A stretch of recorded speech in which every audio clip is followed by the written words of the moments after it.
Hey, what's up? This is Paul Russell Parker III. You also know me as PRP3 the author, and I wanted to make a video about one of the books I wrote called Cape Lookout Lighthouse. Now, Cape Lookout Lighthouse, and here's the book, is located at the Cape Lookout National Seashore in North Carolina's Outer Banks. It's a national park. It's on a bank called Southcore Banks, and you can get to it by ferry or by private boat, but you can't drive to it. It's isolated, and you can get the ferries run from Beaufort and from Harker's Island. I think the one we took was from Harker's Island, and it's a beautiful place to go to.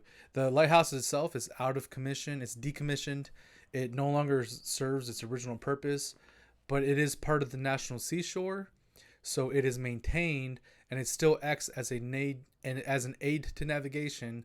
Because look at it, if you're a navigator, you're a sailor, you're off the shore, off the coast, you can see that black and white checkered mark, that day mark, that pattern, and know where you're at because that's a distinctive lighthouse. You can say, "Oh, I see that.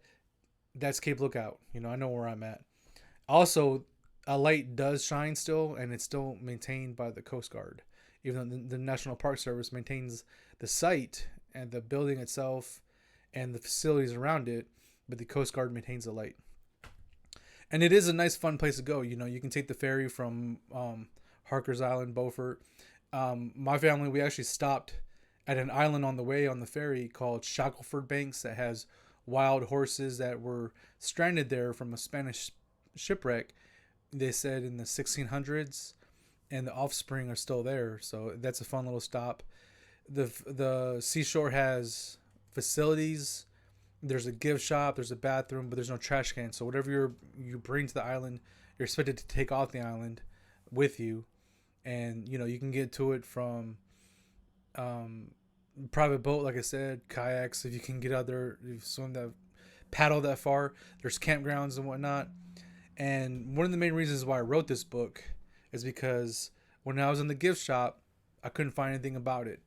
There was pictures. They had pictures, magnets, posters, keychains, and whatnot, but not really much to tell you about the place. They do have volunteer tour guides that can tell you the story as you're doing the tour, but I wanted something where, okay, if I forgot what they said, I want to be able to look back on it and open a book up and read about it some more.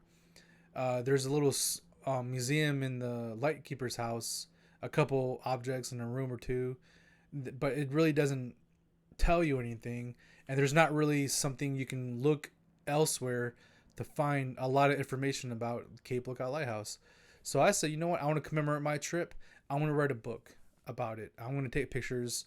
I took pictures of the lighthouse itself, of the interior, of the exterior. Let's see if I can get some interior photos real quick.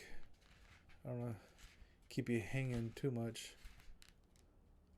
But yeah, you can, like I said, since it's decommissioned, here's a stairwell, and there's the door at the top of the stairwell that enables you to walk around the outside and see the whole area, the surrounding area. It's beautiful.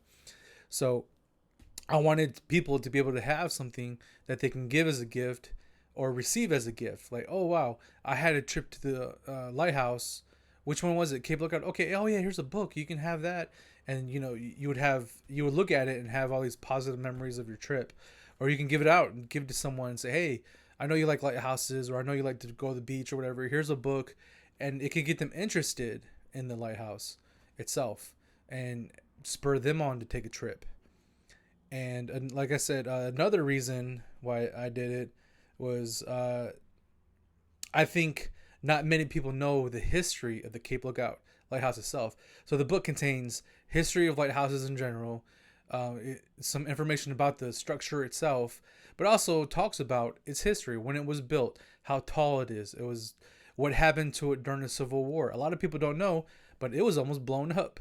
When the Confederate States of America Army, the CSA troops took it over from the Union, they removed the light, and all the lights from all the lighthouses along the coast were taken.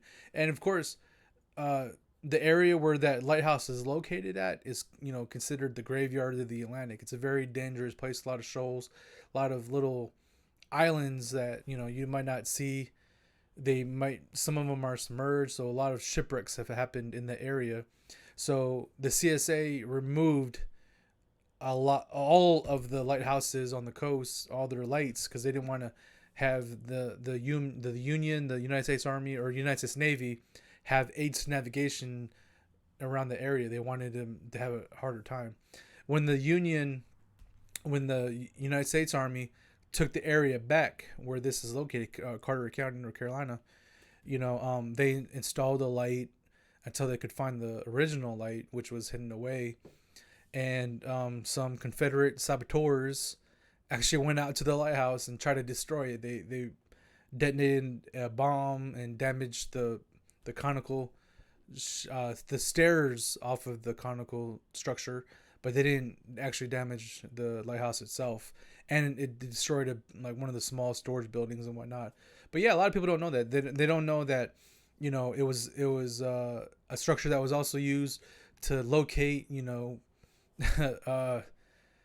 German U-boats. I mean, like there was no guns or machine guns posted on the structure, but that area where the lighthouse is located was an area that was patrolled in World War One and World War Two by German U-boats.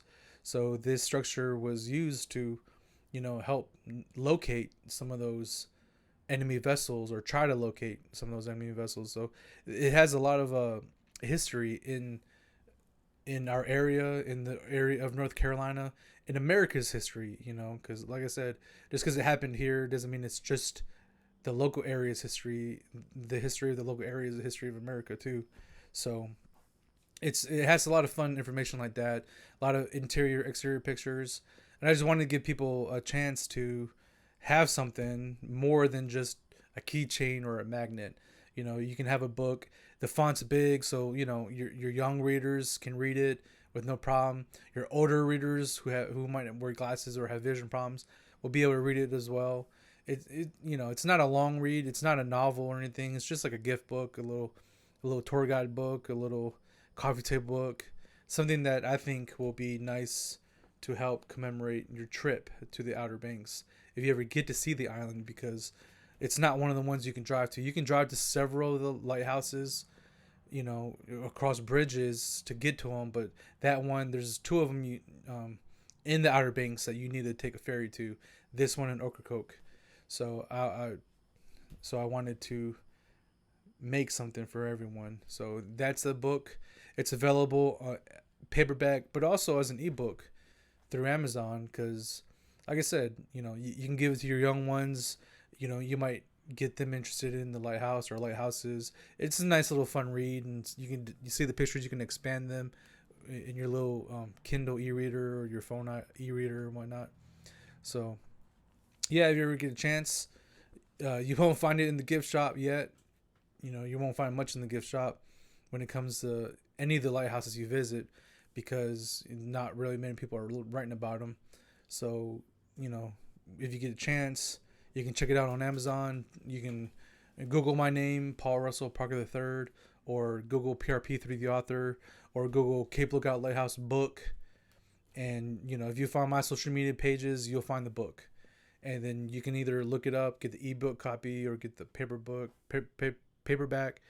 Have a little something for your shelf, or for your office, or for your waiting room, and you can basically just have something to commemorate your trip, and you learn something, and it's fun. I had fun researching the lighthouse. I didn't know about it almost getting blown up. I didn't know about how it was taken over and about the lenses removed, and that was a big deal, and whatnot. So yeah, that's it. I hope you enjoyed the video. Go ahead and like and subscribe, and I'm going to be posting more about the lighthouse, because it is a very popular tourist attraction. It's one of our most visited areas, and a lot of people like going to it because, like I said, you're not going to see a daymark checker pattern like that anywhere else. That only exists here in the Outer Banks of North Carolina. I mean, yeah, there's lighthouses in other places, obviously, but they don't have that pattern. And it's a nice little island to visit, nice little banks to visit. So yeah, like and subscribe, and check back later for more videos. All right, appreciate it. Have a good day.